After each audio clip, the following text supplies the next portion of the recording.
Let's just start with the walkout.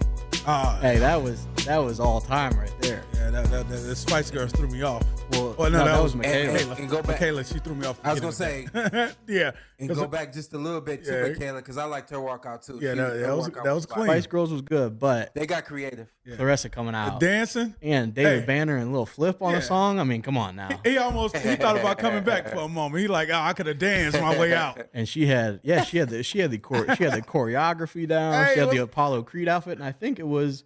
Correct me if I'm wrong. I think Fran Shawn made the outfit. I don't know that one. I think Fran Shawn actually made that outfit. Fran Shawn Cruz, she made the outfit. Yeah. When she was on, and she said something like, "I had to go pick up an outfit" or something like that.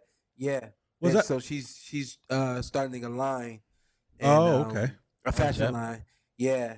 And that's going to be a part of what she does. So shout out to Fran Shawn. Absolutely. Hey, was that the first dance since Prince? Not seen? That was a good one. A lot of people were bringing up Adrian Broner. Oh, not like that. But his wasn't choreographed. Like that. It wasn't as excessive. Yeah, that wasn't. Broner, that was, he was just having a good time doing his. Yeah, hers was great. A lot of people were also shouting out like Apollo Creed, which that was kind of Sean, just wave right now. Just wave. Yeah, just wave. Do it. No, wave. seriously. Yeah, wave. Man. No, people. There you go. See, there he is. Yeah, he appreciates. He's shadow boxing. Hey, they appreciate. They appreciate at the window. They was hyped. They was looking for you. All right, Wizard of Oz ass. But the but that fight, man. Also, Savannah Marshall definitely has like some. I think Zittel actually mentioned before. Shout out to our guy Zittel. She's trained by Fury's uncle. You could tell. And Zittel, I think, brought up before that she has like some of the same mannerisms, like kind of like a little herky jerky as Fury, which is kind of funny. But man, that was a great fight, beginning to end. Yeah, I thought it wasn't. I don't think it was close, but it was action packed beginning to end. Hey man, I think I said 9-1 in the group. Yeah, I had an 8-2. I could have said 8-2. Okay. If she keeps her backs off the ropes, 10-0. Yeah, could have been. Claressa Shields keeps her backs off the rope, 10-0. You hear those sirens in the background. If it would have gone to Marshall, it would have been a robbery. Go ahead, SP. How'd you? I know you were doing a rehearsal at that time for the Fox card. Yeah, it was overall tough reaction. to watch it. It was tough to watch, but it was definitely entertaining. And I wrote this down too. I felt like we saw a sense of levels between the co-main event and the main event. Both fights delivered, but I just felt like the co-main wasn't quite as. It wasn't. It was a different level. It was a different level. It was a different level, and I felt like I don't know what it is, but I just felt like in the main event, Savannah Marshall and Claressa Shields both they boxed with this sense of professionalism, this sense of integrity. This sense of I'm here to win it all, and they displayed it.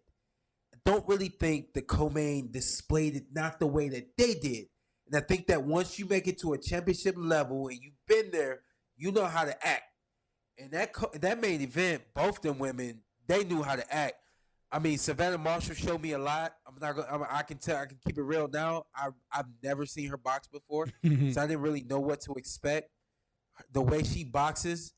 It's a problem.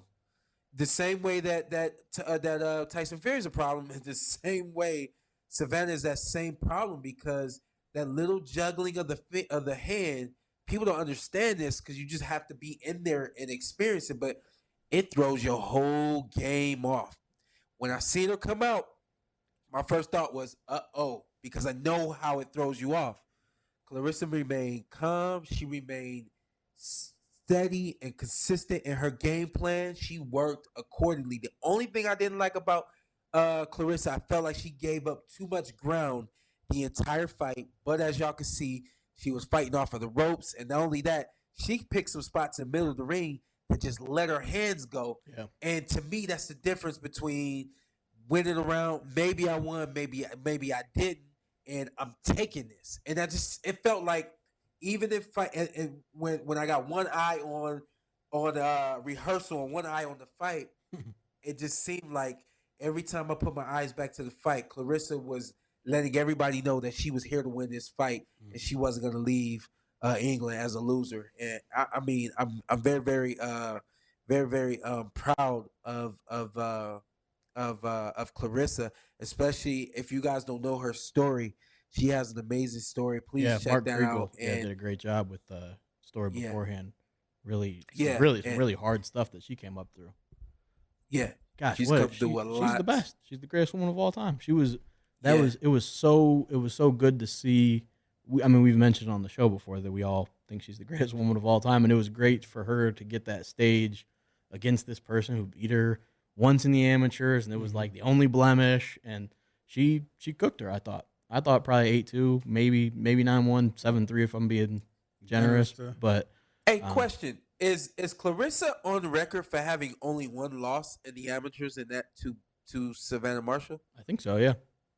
I didn't know that. I think the way they phrase it is that's the only person that's ever beat her in a boxing ring is Savannah Marshall. Right, that's what I'm saying. Yeah, and I was like, is she really has never lost a match outside of Savannah Marshall? And I mean, you just go through 2-time gold medalist.